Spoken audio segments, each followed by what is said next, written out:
Welcome, welcome, welcome, everyone, to Two Guys in Hockey Talk. I'm Pawel the Cat, your wonderful half host, with my other beautiful and very smart and knowledgeable co-host, Evan REV Renaerts. Evan, how you doing? Hey, I'm doing good. So my name is Rev, three times like a welcome. I'm giving it to you. No, hey man, I'm just Well, I wondering why thought it was you're more like being so nice to me. Like, what? Why are you being so nice to me? I don't get it. You must be up to something. Um, oh, I know what it is, dude. You just had a new kid. That's why. I'm sleep deprived, so I'm working on fumes. Actually, you know what? Okay, if people are listening, I will no longer be nice to you as a New Year's resolution. How about that? I will be so rude to you as a New Year's resolution, and I feel like I can keep it up.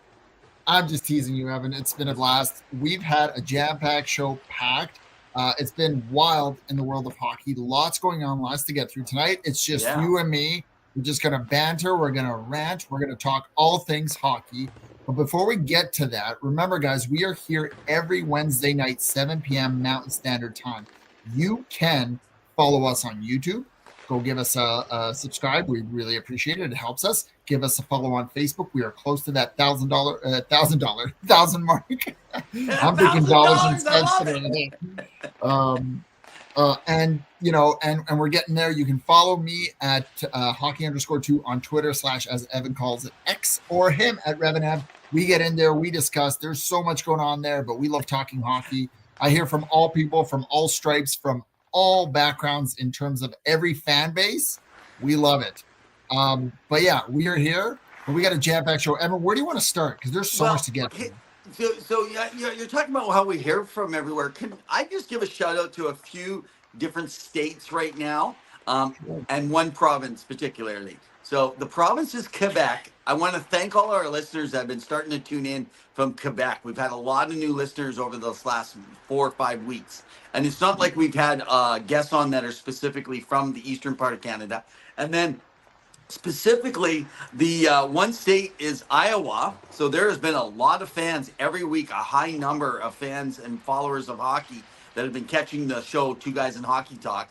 And then the other two states is Minnesota. There's been quite a few. And surprisingly, Nebraska. So, guys, thanks for tuning in from some of these states that most people would not have a clue to even follow us from. So, you guys are awesome. We appreciate you. And it was interesting how my co-host here said, "Hey, Evan, as Evan calls it, X." Well, actually, it's not that I call it X; it's that you call it Twitter when it's no longer Twitter. But I know some of you old folks out there, you still kind of go with Twitter. I may look old, but I'm pretty young at heart, and I've got used to calling it X, so I'm good to go. So I'm going to X out your marks, and now it is now genuinely X. We got to quit advertising it as Twitter. Maybe I should rant about that. No, Yeah. it's all good, Now, man. All good. there's been a lot of news in the hockey world. We're going to get to a lot of things, but the first thing I want to cover, because it was big on the weekend and we've let the dust settle a little bit. Jacob Trouba, Evan, is an Anaheim Mighty Duck. Wow. He has gone over in that trade. There was no retention by the Rangers. We knew that the captain was on the trade block. This was kind of the year that we didn't know if he was going to play out. They got rid of that 2-year, $8 million contract left, and along the way, they sent some other pieces from Anaheim over, some young prospects and picks. What are your thoughts in terms of how this emerged, given that the Rangers had, there was rumblings now, whether it's true or not, Yeah. threatened Mr. Trouba with putting him on the waiver wire, and one of those teams, because he had a no movement clause, not a no trade clause, Yeah. in terms of potentially vetoing a trade to Columbus, which I think they were aggressive. I know Detroit was in him, but your thoughts on this whole debacle? So I believe it actually was the opposite, but I hear what you're saying because they could put him on waivers, but they couldn't trade him. So the threat was to They put him on threatened to waivers. put him on So waivers. he had a no trade clause, but he didn't have a no move clause Sorry, that would the other allow one. him to move. So Yeah. he had to open up in order to be traded. Otherwise, he'd be put on waivers, and that's something when you're at that stage. But regardless, Yeah. The point is that he has a wife that works in medicine in New York. This Doctor. was a Yeah. family decision that he had made last year. Like him or don't like him as a player, this is a continuance of NHL. I wonder if the NHLPA, there's going to be something looked at around no trade, no move clauses. This is a tough one because, you've talked about this, billionaires versus millionaires. When because the owners kind of get what they want one way or the other. If they say move him on, we'll pay him out, we'll pay the price, we'll find a way to trade him if he likes it or not. And then these players purposely get these no move, no trade clauses. So, but essentially they're not really no move, no trade. And a player can really, like Adam Fox and many other of the players that we saw, John Marino with Edmonton, right? That they can get themselves moved. But interesting enough, they literally forced this move. And what I don't get, Pawel, is, and I've done some trying to get behind, no one's giving straight answers. But how do you not get some, like, I get the retaining money, like there's no money left on New York and you're taking all that money. Do you really need it? And there's been no word, but I wonder, is this allow them to bring them in? They'll have them to I think this year and next, right? I think there's one more year left, is what you were saying. Yes, one more year at $8 million. Yeah. Okay. Could that allow them to make the move that they've talked about and Fowler is open to? So they said it's not tied together, but there's got to be more to this because you don't take a player on at that when you're not a winning team right now. You're a lottery team. So I'm not sure, Pawel, what's really going on here. There's more, or is this a future considerations without calling it a future considerations? And there will be a favor from the New York, because they just bailed out the Rangers, man. They bailed them out.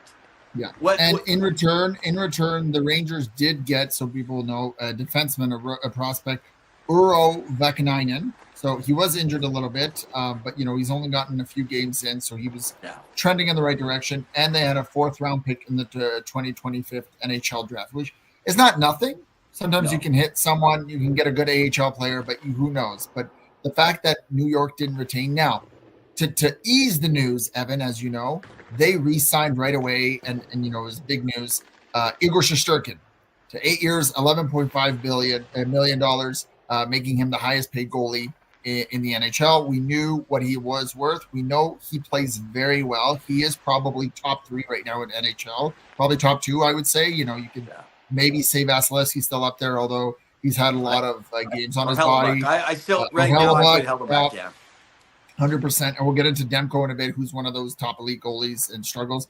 But your thoughts on what he brings to the Rangers right now, and what can they do now with rumblings about still Chris Kreider potentially on the block, and now Mika Zibanejad, who apparently has taken a lot of personal onus on the fact that he isn't playing up to his standards, and really takes to heart what some of the fans or media are saying about him.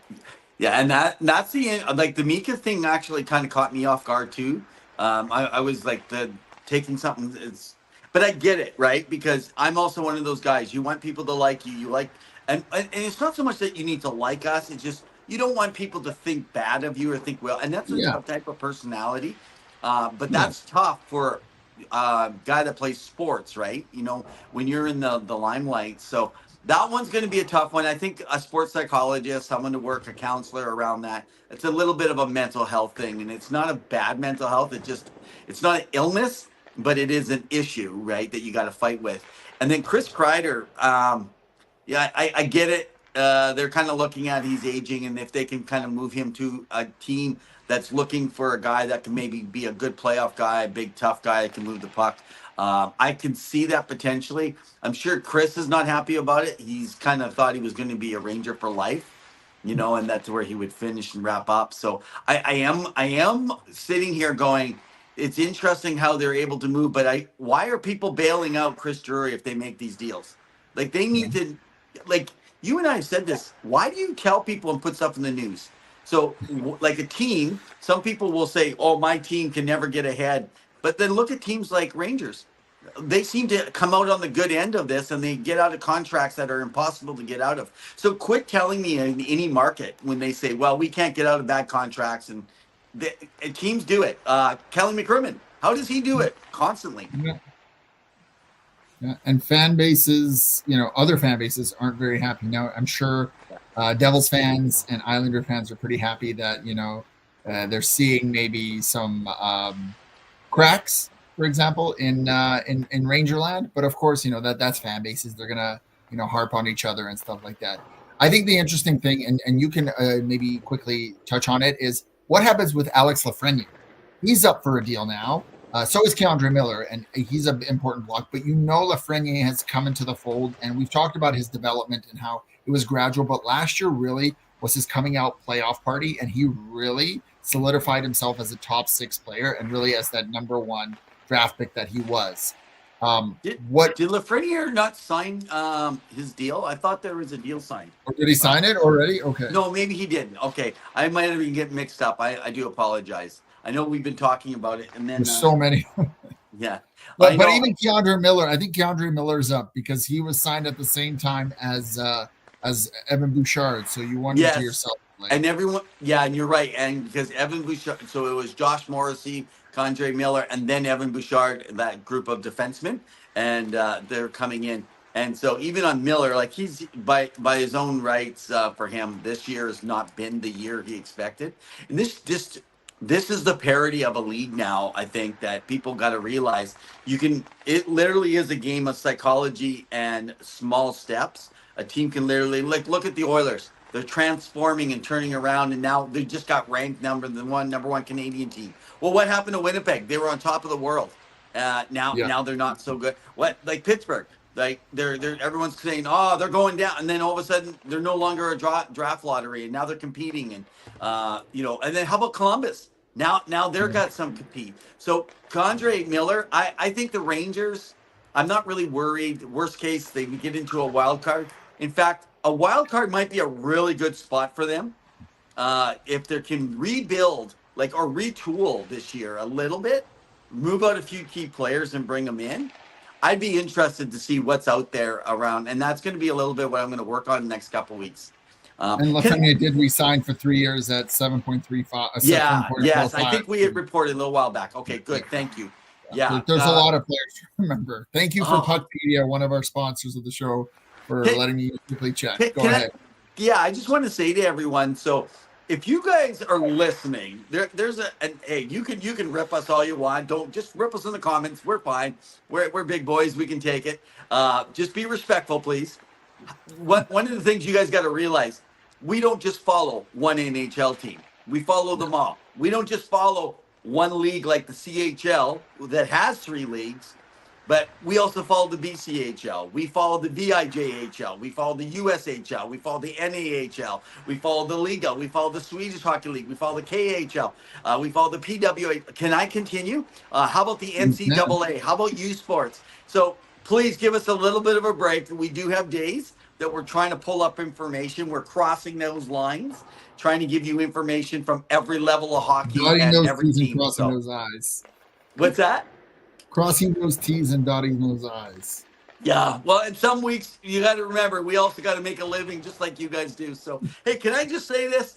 I am actually calling in, and thank you, Pawel, for running the show, everything in the show. So, by the way, if you had a great time at the end of the show today, make sure you leave a comment. Thank me for being great. If you had a problem with the show, let Pawel know, because he's running everything. He's running the show.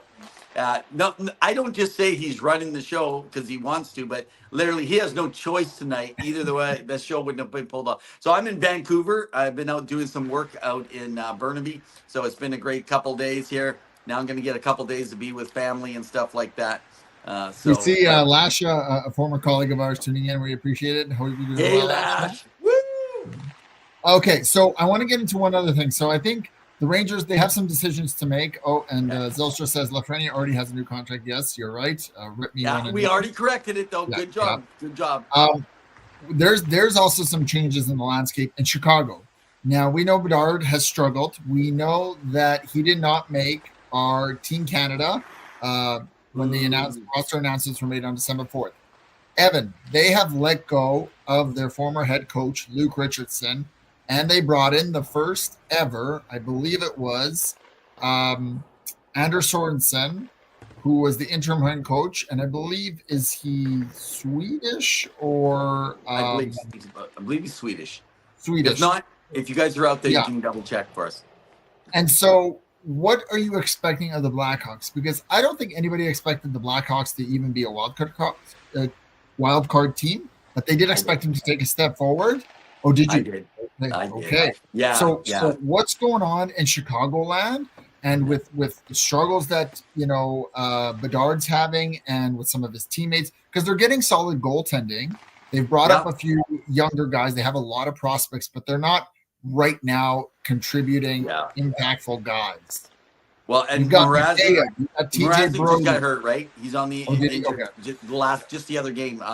Not was it yesterday or the day before? I can't remember my days anymore.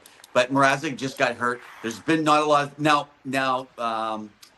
Bedard has been picking it up the last 4 or 5 games and getting a feel for the game. But again, the support groin injury from Mrazek.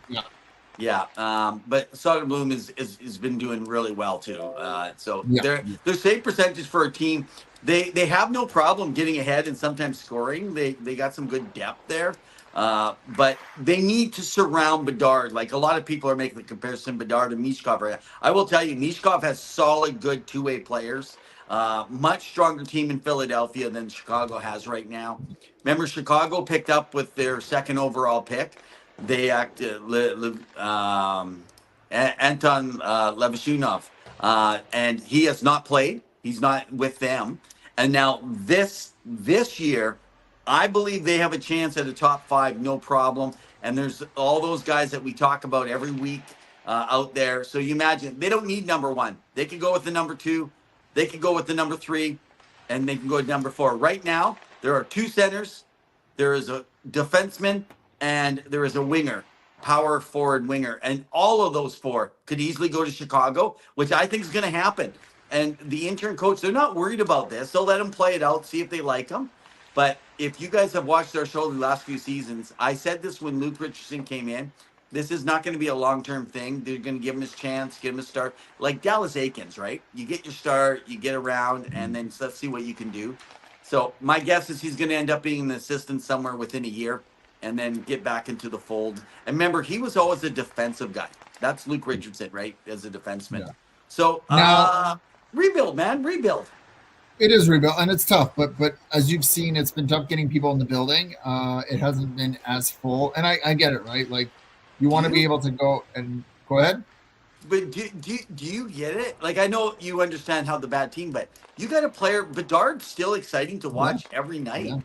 Like I'm watching every game and going back and taking the recordings and going back and just checking out the game and trying to see how Bedard did and on goals against, goals for. Was he involved? Was he on the ice? Did he just come off? I'm following some of that, and him, Macklin, Celebrini, like even in like San Jose, right? Same thing. You want to follow. Super exciting hockey right now. Super fun hockey, and Celebrini has really injected some life and energy into that team, and it's fun to watch. And him and Will Smith are fun to watch. Like that's a fun little duo. But yeah, I think the problem with Chicago is that it isn't the coach's fault. It's the easiest fix, quick fix that a GM can do. But I got to be honest, I like what Kyle Davidson did last offseason. We talked about his funny interview with a fan who was there for the draft, and he didn't even know who he was, and that was quite funny.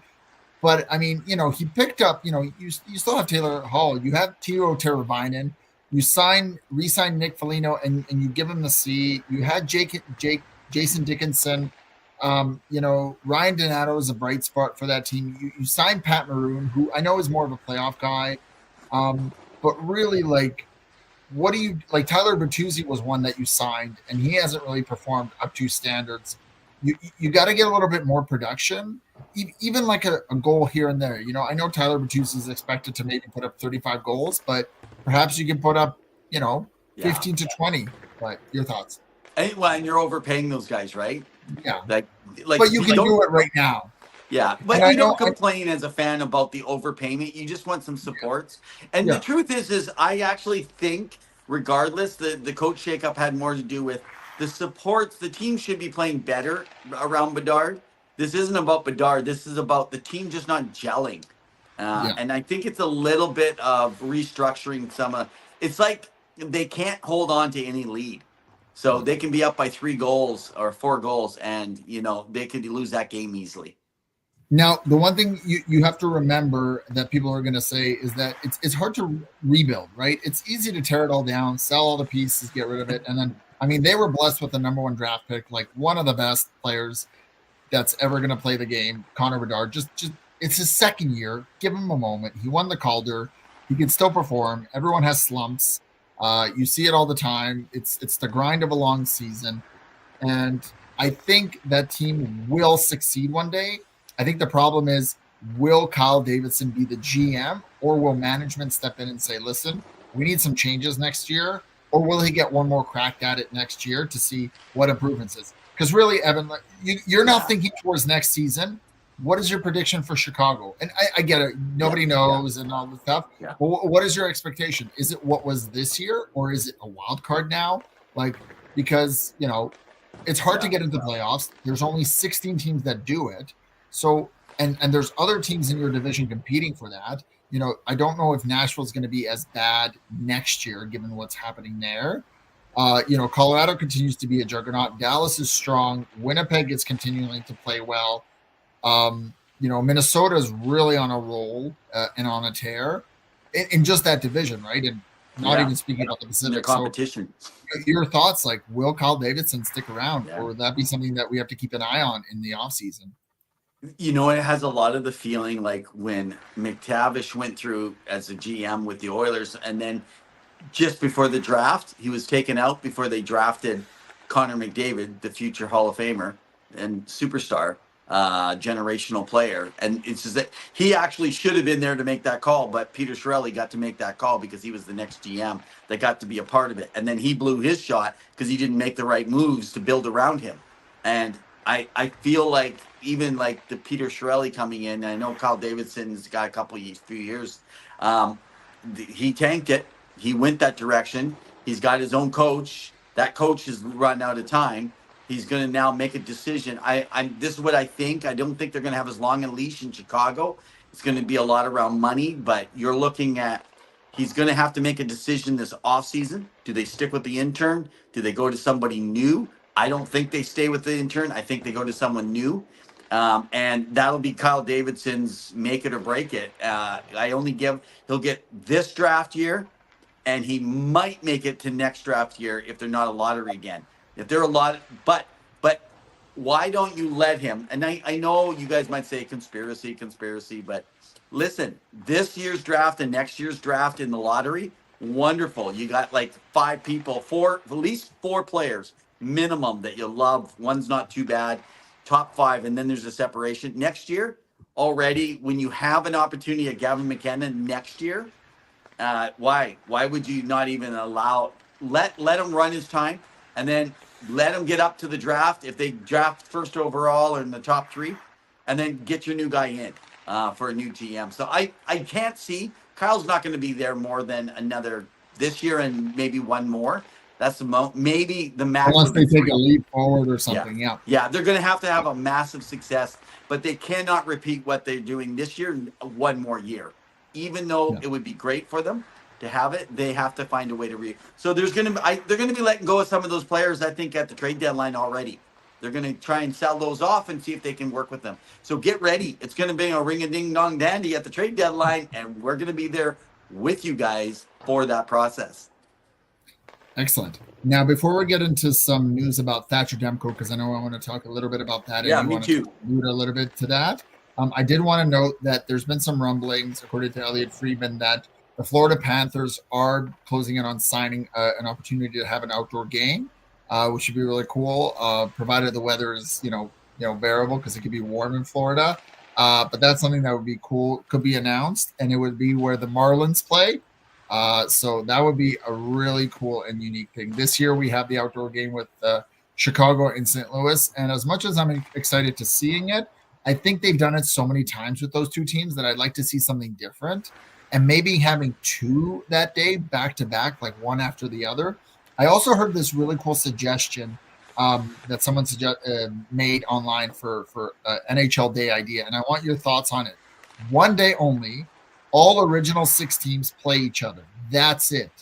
Can you imagine how much fun that would be if those 6 teams played each other? And you could do the rivalries. I mean, you could do Boston Montreal, you could do Boston Toronto. That would be wild. You could do Rangers and Detroit, right? Or Chicago, right? Whatever mix you want to have. Your thoughts on creating something like that? Yeah, you got to admit that would be a blast to have an original 6.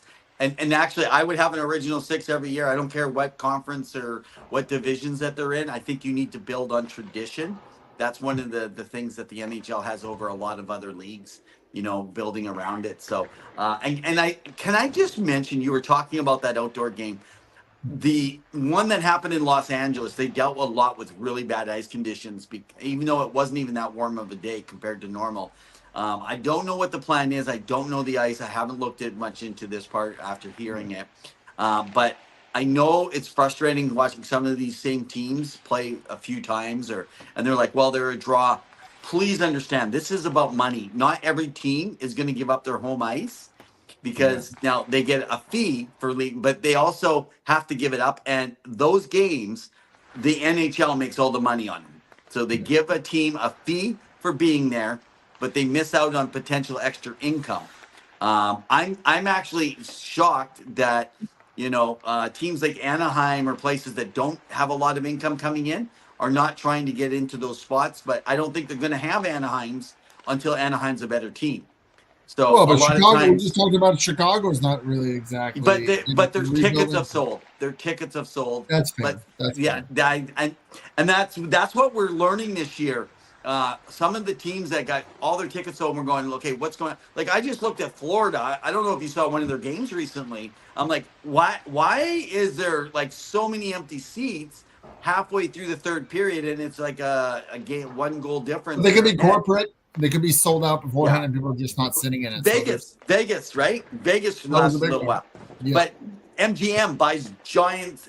I think if I Yes. if I was selling season tickets, I wouldn't want companies buying in that lower bowl. I'd rather have companies buying up higher. But I know it's about money.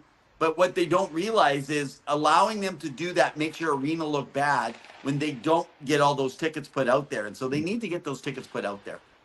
Yeah. So let's get into Thatcher Demko. He's back on the ice. He played Good for him. against St. Louis. They lost in overtime. Beautiful goal by Dylan Holloway.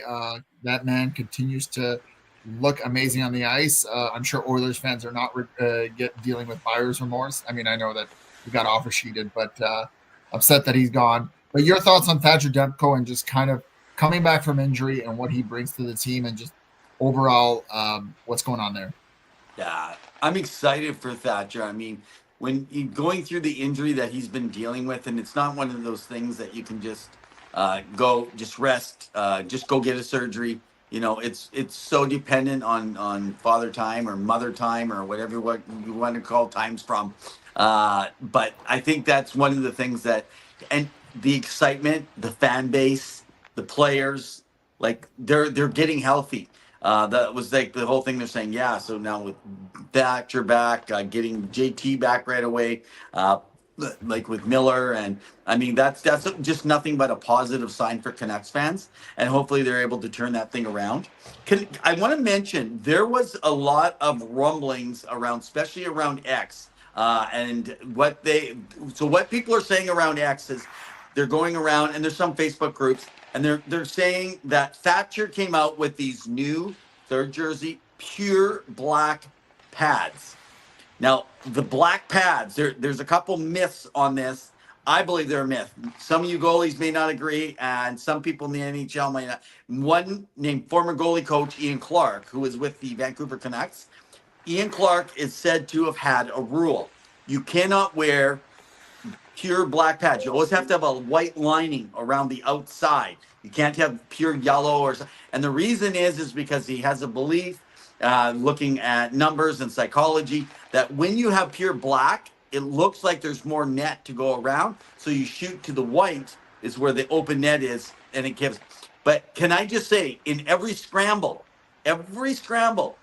they will kill that puck quicker when it becomes a dead puck, because you can't tell the difference between the black pad and the puck. I went to black pads. when I was playing, and I found the black pad was better. It was actually deceptive. And so, interesting enough, and you guys say, well, Evan, you're wrong. Well, then you go talk to Thatcher Demko, who just came in, pure black pads. Everyone was all over Marc-Andre Fleury when he came in with the pure yellow pads and said, oh, it's so much easier because he got lit up. Guys, it's not that simple. You can actually use it to be more deceptive, but there's a tradition and everyone gets superstitious. And so if you got lit up when you first used them, everyone starts making up some myth. It's not actually true. So now the question is did Thatcher do it to ridicule something around Ian Clark? Well, I don't believe he did because he really liked the goalie coach. So I don't think that was anything. And in fact, I think that Clark probably has changed his thought process over the years. That's just my thoughts. But I'm excited for the Canucks and all their fans having Thatcher back, and hopefully he can stay healthy. Okay. Well, that was our coverage of the Canucks. We wish them all the best. I know that they've been going through some ebbs and flows and really struggling to win at home for some reason. But I'm sure they're going to make the playoffs and they're going to really compete. So it'll be interesting to see. Now, I did want to get into the fact that Kevin Shattenkirk has retired from the game of hockey. We applaud him for a great career. He was selected 14th overall by Colorado Avalanche in 2007 and played with many, many teams, predominantly the Blues, scoring 59 goals and 258 points in 425 games, and then heading over to Washington to win a cup with them, which was great experience to have. But your thoughts on Kevin Shattenkirk as a defenseman and his impact on the game, given the fact that there were some rumblings even in Edmonton that he may come here for a quick deal. Yeah. And you got to wonder if this was not something where it was really about his health, not just about a last shot that he was able, because he was okay. He played kind of this a support role last year. You know, I look at him, that would have been a great player, I think, if they could have brought in to play on defense in even Chicago. Just give him a season, let his veteran presence be around, play through. But he's found a way to kind of extend his career. Give him my hats off. You know, Shattenkirk has been an incredible player all the way through. So, so just so you know, I actually didn't know Pawel. I didn't hear the official news. I just heard rumor about it. So I didn't actually catch it. I haven't been as... Yeah, so last 5 days with me planning to come out this way, and I had a bunch of work going on, so I didn't actually catch that. So, wow. Fair. Yeah. Now, happy journey. Zilster says Canucks have had major man loss games. It's true, they've lost quite a few bodies. What team hasn't? It's been tough. The one other team that I want to talk about, because Grant Cummings wrote a quick article about it, and we were chatting about it this morning. Yeah. You know, he thought that the Boston Bruins were going to take a new leaf after that wild firing of Jim Montgomery and him going into St. Louis and giving them that boost. They got spanked by the Winnipeg Jets 8-1. And he wrote, you know, oops, spoke too soon. I mean, it looks like, you know, Boston is ebb and flow this year. And I got to be honest, I don't know what to make of this team. Maybe Kyle, who tunes into the show, is a big Bruins fan, amongst a few others who join. What does the Bruins look like to you quickly? And what do they do? Do they make the playoffs, or are like, do they trade? Do they look at next year? Like what's going on there? Is Casa or Saka, I think it is the answer, or no? So if I actually had that answer, I think they'd hire me because they're confused. Like, how does a team be so up or down? It's just like that team, like when how many times did we not pick them? We were ready for them to fall. Lost Trucker, you probably remember this. You've talked about this. You go, no, they're done. You were there with us, right? And now all of a sudden this year, it's like one thing after another, all the stuff that has actually happened through the process. So interesting. I think it's just time. They're going through a retool, and they're going to have to they're going to have to go slow through this, right? But they signed these guys, Zadorov and Lindholm, like we talked about. So, it's going to be interesting. Speaking of which, I did want to shout out your Pittsburgh Penguins. They've been doing very, very well in the last little bit. Still struggling a little bit of scoring on 5-on-5, but really, winning a few games, stringing some wins here. your thoughts on Penguins slowly kind of turning around and what's going on there, because it seems like Goaltending. I don't know if they'll make the playoffs, but they're making it competitive, right? They're Yeah, playing. right. Could it be another wild card situation where they're fighting for in the last days again? Yeah. It's interesting because everyone had written Jari off, and all of a sudden it's like Jari, Jari, Jari, right? It's just it is a weird season. I'm just telling you, it's getting more and more unpredictable, not just for one team, but for many teams. And I mean, I expect it. They have a lot of veteran presence. They just got to be able to bring in that psyche. And this is about momentum. We talk about locomotives. When you get a locomotive moving, try to slow that thing down, but also try to get that thing up and going and get it out of there. Once you want to get it going in the right direction, and I think that that's the whole pendulum shift, right, with teams right now. Because why? Like, think of Pittsburgh and New York early on, and now it feels like there's this momentum shift now that's starting to happen, and yet, Well, really, it's we're one close to 1/3 of the way in of the season, so we're seeing some trends and we're seeing some things stabilize. I'm sure people in some markets are panicking, and I'm sure others they're like, "Whew, we're okay," and others are like, "Let's just get through this season." I do want to shout out the LA Kings again, another team that's secretly having a great go of it right now. And you got to think to yourself, that team, nobody expected them to be as good as they would be, but they find themselves second in the division. 17, 8-3, Evan, 8-2, and 6 wins in the last 6 games. Your thoughts on LA and what they've been able to accomplish? Well, as one of our without Drew Doughty too. Well, one of our former guests with the Hockey News, correspondent now, correspondent Connor Doyle, who was on early season. He was on last year too. We were talking about the team, and we talked about like Brant Clark. It's good to see him making those inroads, and they weren't sure about the goaltending. They weren't sure. Now Doughty coming back, that's a good sign. They got a lot of like little positives going around. I actually am surprised. That's another team that I did not. I thought that they might start faltering back again, but they seem to really have a push. So now Connor has something to write about. So good for you, Connor. Now you have an actual chance out there, Mr. Doyle, to actually write some. And if you guys go follow him over on X, you can check him out on some of our former shows.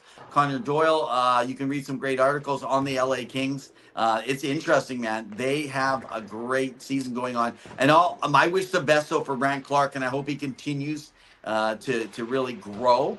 I'm still concerned about Byfield, that he was never going to be the player that we all thought he was going to be. He'll be good. I see him with a long career, but I'm just worried he doesn't have the upside that we all thought. Awesome. Well, that's your thought. Hey, Ray, how you doing? You must be excited about your New Jersey Devils, and we wanted to know your thoughts about Sheldon Keefe, because it seems like the coaching swap for both them and Toronto has been beneficial. Granted, that last game was wild between Toronto and them, so you can let us know. Evan, I know you want to get into the rant of talking about fans and them showing you the wave. Is this a rant that you want to get into?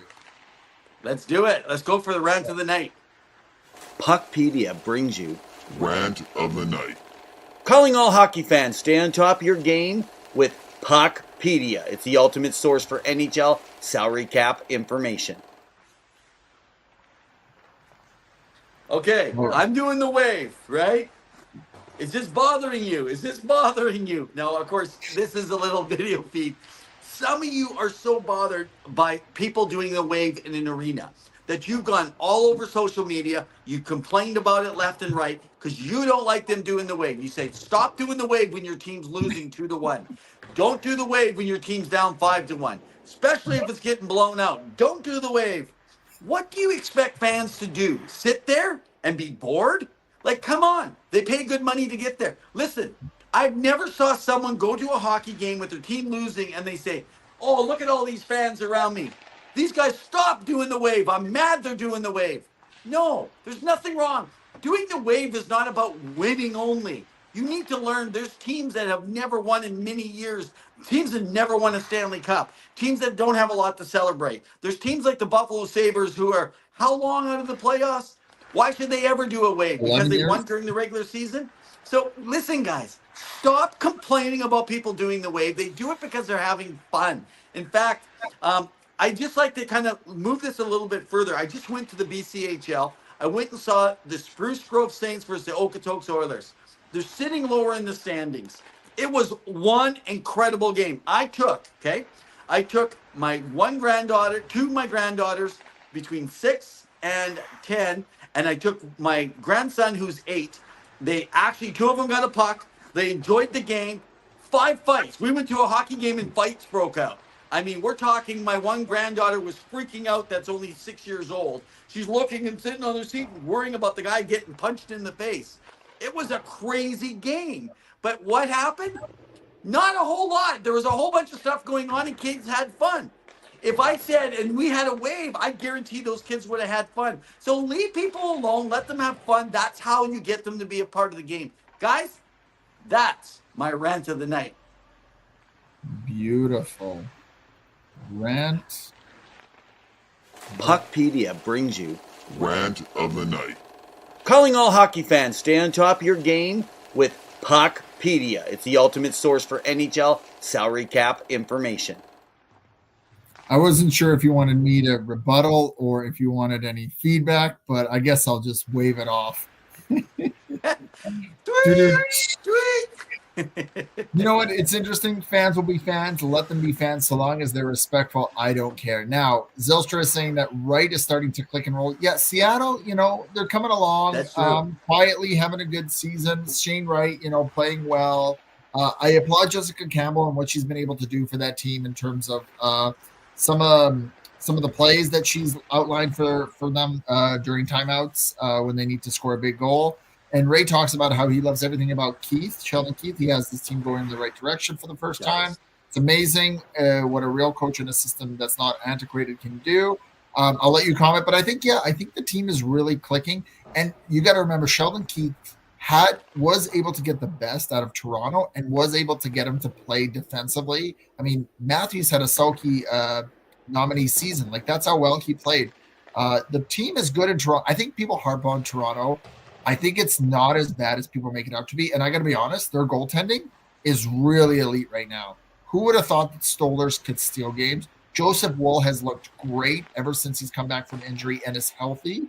And that back end, I got to be honest with you, Oliver Ekman-Larsson, for his price tag, Evan, he looks mean. He doesn't look like the Ekman-Larsson that I remember watching in Arizona. Even in Vancouver, I think he has like a little bit of an edge to him. And he really plays hard. And I think that's something that, people look at the price tag. People look at your cap and they think, go ahead, your thoughts. Stop looking at I want to talk to Ray, if I can, for a moment. So, hey, Ray, man, thanks for joining in. We've missed you. We talk about you because we talked about them Jersey folks. And I'm going to say this year, get a load of Markstrom's cage, man. Take a look at that face mask. That is priceless. I love that thing. So this is what I think has been the benefit this year. There's been a whole bunch of things that have happened for New Jersey, but I'm going to get nice and close here, okay? Okay, guys ready? I think he's been shaving off the points because he's shaving off the goals that were against them. So it's just like this razor. How am I doing? Is my Gene Principe coming out here? Oh, it is. It very much is. I give you Michelin 5 stars. For that clean, smooth look, you're going to glide your way into a playoff spot if you're going to continue this on, right? No, I'm excited for Jersey. I want to get them back in the playoff spot because I think if they get in there, they can do some damage. That's not OEL's price tag. He's Wakey Maymore. He's ripped off the Canucks. He did, but technically they didn't sign him. They traded him. Jim Benning traded for him. So that was kind of the situation that he got himself in. He's rejuvenated, man. He's rejuvenated in Toronto. And he didn't have to be the guy in Florida. And Florida, continued to be successful. A few other things just of note. I know that there was the Board of Governors meeting, and they've talked about with the NHLPA about the cap going up, even up to 5%. Now, I know it's been rumblings between 92 and 93 million. Evan, it may go up even higher this year. So we'll see what happens. But that's a big thing for the players, given what we're seeing in other sports and some of the players, what they're signing for, like baseball. but I think players want their piece of the pie and want Yeah. more of it. And I think it's time with a healthy revenue for the NHL, everything going well ever since the pandemic, the escrow being almost paid off. I think we're getting there. You got glasses. You have something wise to say? I very wise. So I want to look at some numbers here, okay? So I'm looking at these numbers. There's some pitcher playing for the Los Angeles Dodgers, lefty Blake Snell. Do you guys know who that is? Any of you hockey players? Do you know who Blake Snell is? You're a fan. You're a player. Well, Blake Snell is making like, I haven't figured it out. It's so much money.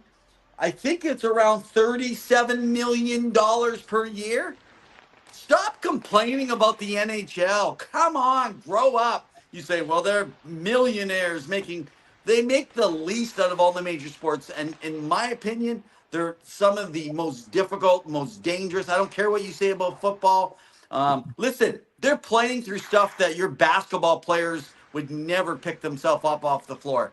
You get pushed over in basketball where people fall down because they get a headbutt in soccer. Like, come on. You guys are making tens and tens of millions a year. So 20, 30, sometimes 50 million. These guys, Connor McDavid makes, or Leon Draisaitl makes 14 and you're making a big deal. Listen, what's McDavid going to make? 18? And you're going to like be crying about that? Well, he's stuck at 18 for the next 8 years if he does. I think he's worth every penny. So that means he'll never make more than $18 million. That guy is way better than, again, what was his name for the LA Dodgers? Blake Snell? Okay. Anyway, that's my wisdom, man. I guess that's another rant, kind of. It's a bit of a rant, but we love it. The other thing that kind of came out that I wanted to talk about is the Colorado Avalanche. They made a trade as well with the San Jose Sharks, and it looks like they finally got their goaltender by getting Mackenzie Blackwood over while trading over Alexander Georgiev. I had a bit of a discussion with the boys about this because Nikolai Kovalenko went to the Sharks along with him, Georgiev, in exchange for Blackwood and Giovanni Smith, amongst a few other picks that were included. The 2026 second-round pick, which San Jose received, and the 2025 fifth-round pick, while Avalanche received the 2027 fifth-round pick. Your thoughts on this little trade and what essentially took place here for Colorado? Does this help them be potentially a Stanley Cup contender, given how they've struggled on the back end in their net? Okay, I don't know what's up with me tonight. I didn't plan any of this stuff. This is off the cuff. I'm going to go with more Principe. Hang on a sec here. I'm just writing off the goalies here, because everybody seems to be writing off a whole bunch of players. I've never saw this many trades. Hang on. That contract isn't worth the paper that it's drafted on. Like, come on. Like, you just keep trading out a goalie for a goalie. Like, people were saying, get rid of Stu Skinner. You should have got Blackwood. You should have got Wedgwood. Oh, come on. Grow up. Like, these guys... Georgiev, like the guys, I get he's got some struggles. He came in, he was your guy, so he's struggling now. What's going to happen all of a sudden when Blackwood goes down? Like, he's not stopping the puck. Like, I get it, but it's not like they're having these outstanding seasons. You're wrecking the chemistry of your team if these guys don't blend really well. Like, that's a big move for Colorado. Good for them for taking a chance, but they obviously felt this was a lost year if they kept with Georgiev, so... Well, Ray says we now live in a world where Blackwood is an upgrade, which is impressive. I mean, he's had some really good games and helped San Jose stay in it. What did Ray say? That we now live in a world where Blackwood is an upgrade. And Zylstra says, I think Hughes will demand more than $11 million because his contract is going to be up soon as well. But who's that? Zylstra thinks. Oh, Quinn Hughes.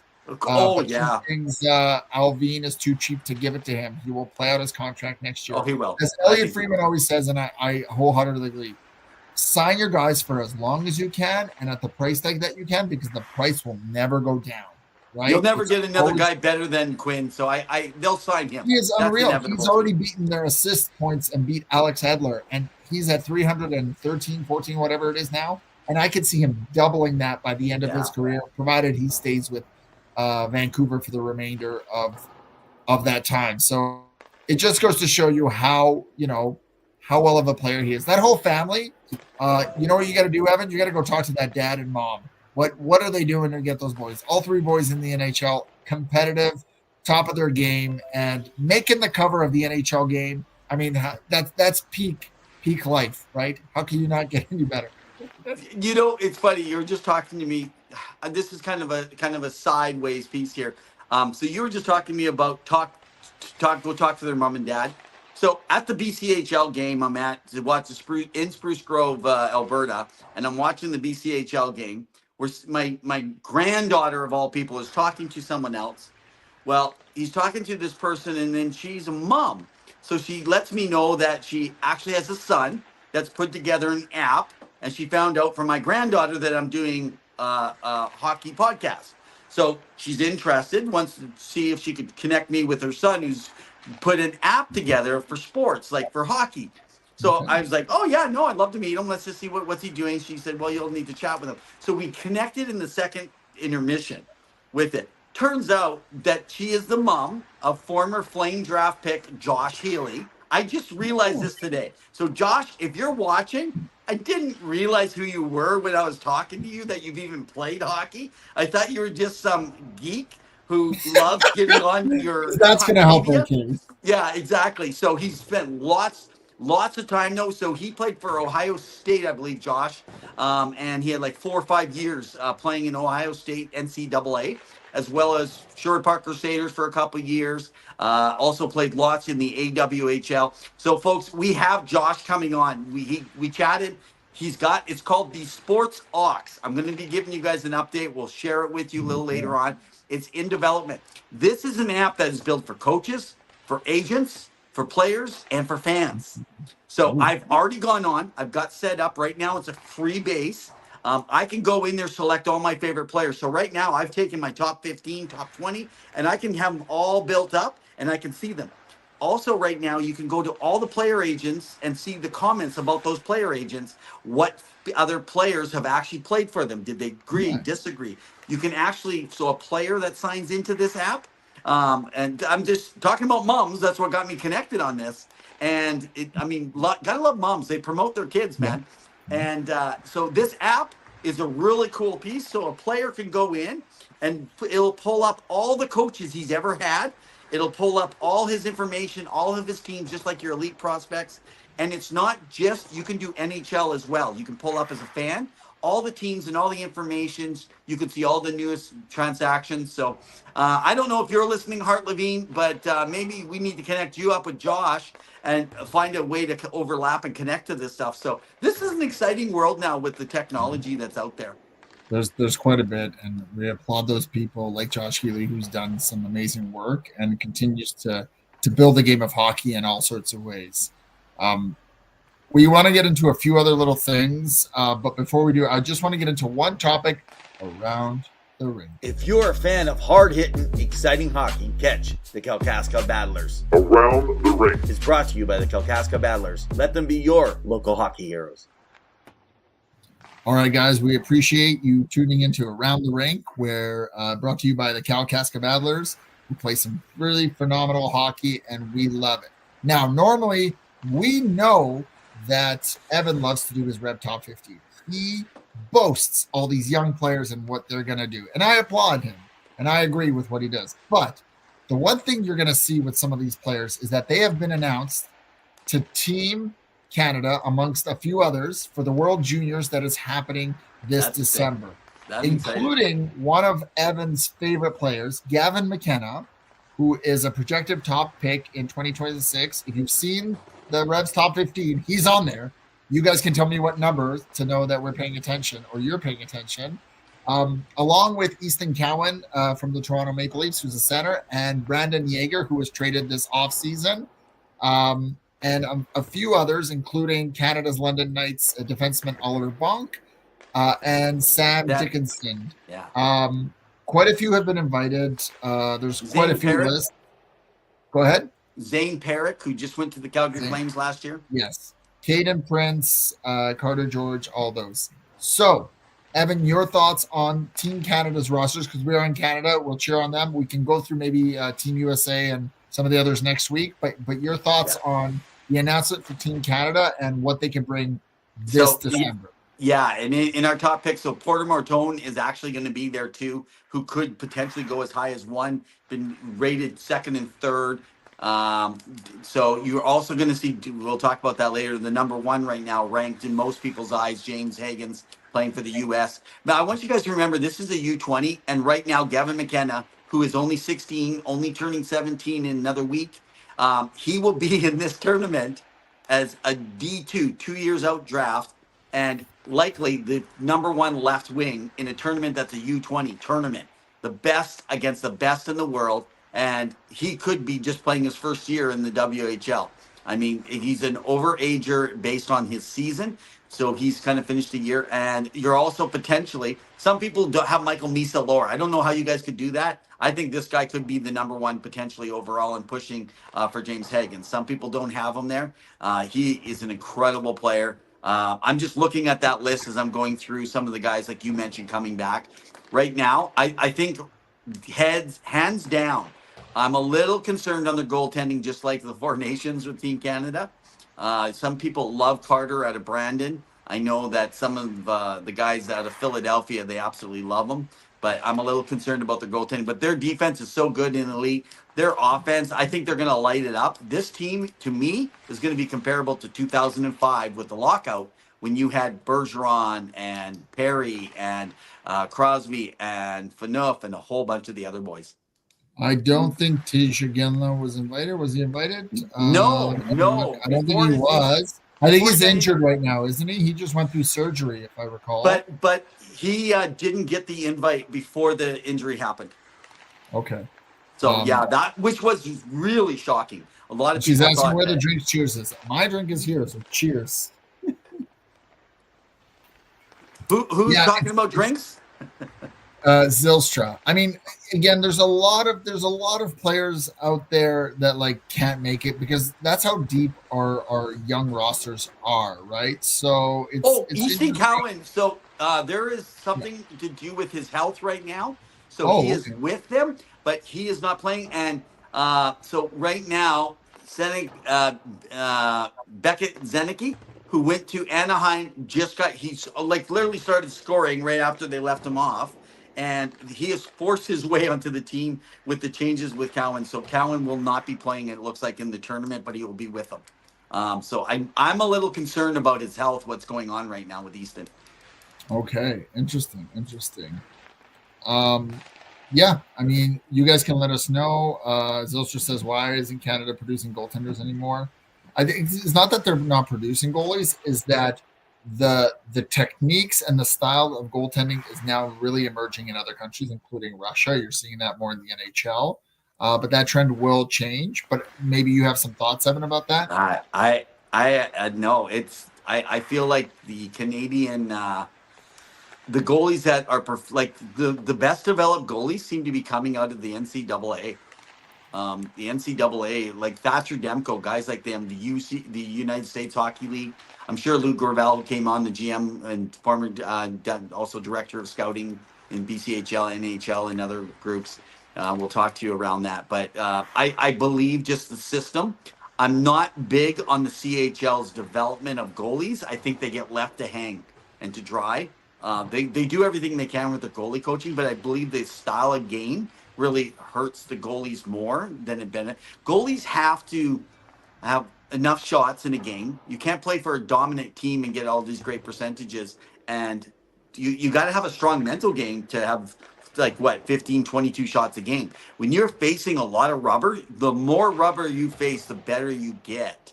And having a lot of it and a lot of good practice, goalies need lots of practice, not just game. And so getting lots of practice times in and good game time.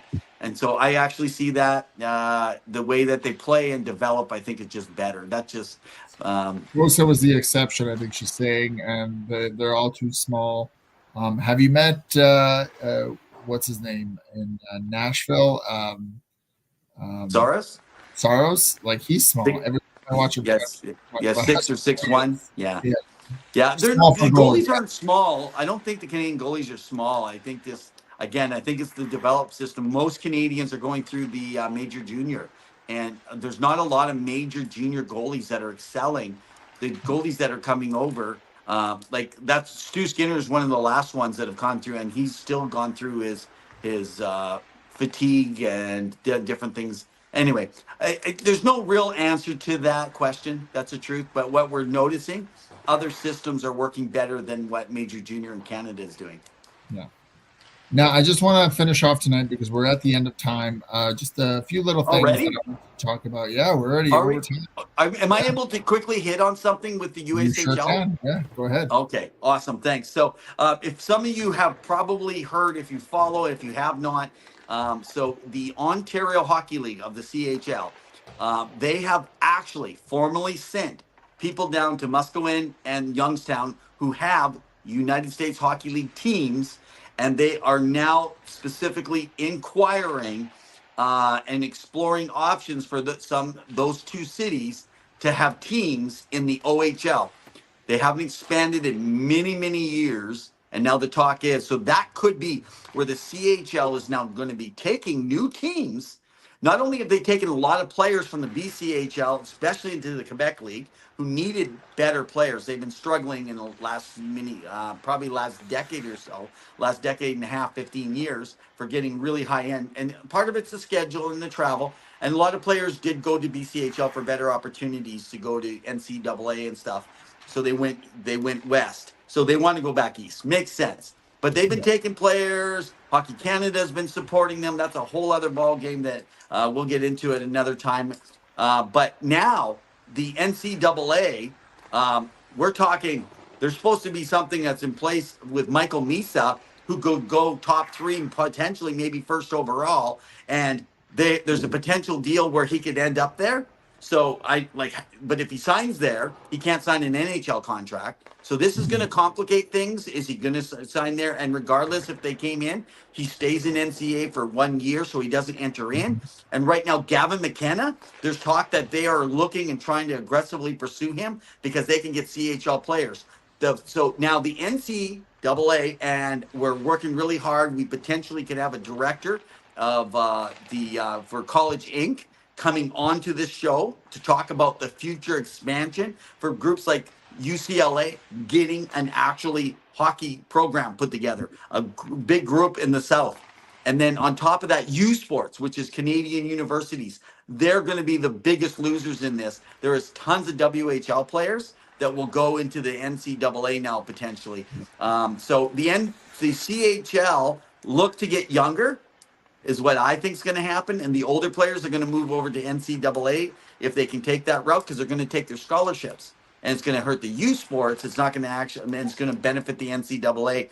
So there's going to be a mess of things coming up. And like we talked with Director of Scouting for the Saskatoon Blades with Dan Tenser, how's this going to work for payments and movement? And like he said, he can't tell us. Otherwise, the commissioner may not like his answers if he shared with us.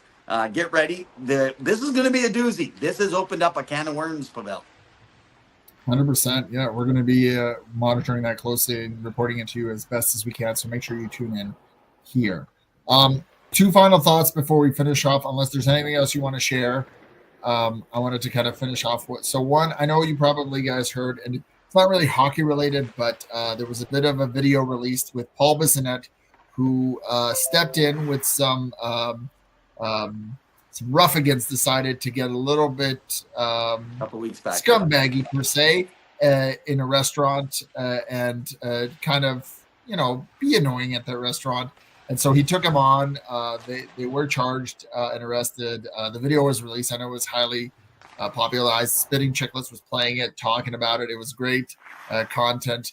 But I got to be honest, those schmucks, like, come on, like, don't get in a. You don't know who you're fighting, and it's Paul Bissonnette, and he could throw a few hits, and he did throw a few hits if you see the video, and it just goes to show you, don't be an ass. Do not be an ass. You can have an ass, Evan, but don't be an ass. Don't be a donkey. Now, I wanted, Pawel says, took some, gave more. That's true. Yeah, he got a few southpaws and right hooks there, and so it was interesting. Now, final thoughts I want you to know before we end. Philadelphia and Flyers and the Boston Bruins did play, and I know we talked a little bit about Boston, but John Tortorella is never one to shy away from a hot comment. And he talked about how he needs to teach his own team, as his words, one thing I teach my team to do is not dive. Maybe I should start teaching them that because of what happens with some of the calls versus Boston. Now, Joe Sacco came out and kind of defended his team and said, like, what's going on, ... Your thoughts on this, because I will add, this is the first year that I think that I've seen, and you can correct me, you guys can let me know, where Jeff Skinner, I think, was fined X amount of dollars for diving too much in one of the games. Now, he plays for the Oilers. What is your take on diving in the game of hockey? And I know Stützle is someone that people have talked about it when they face Ottawa, but your whole idea of falling, because if you're calling a tripping penalty, I get it. You fell. You got tripped.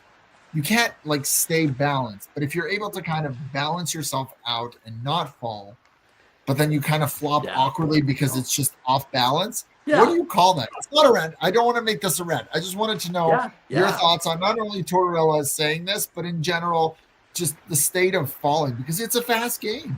What do you make of it? Yeah, a lot of people are falling, and actually, watch this. Go slow. You'll see skaters skating onto sticks.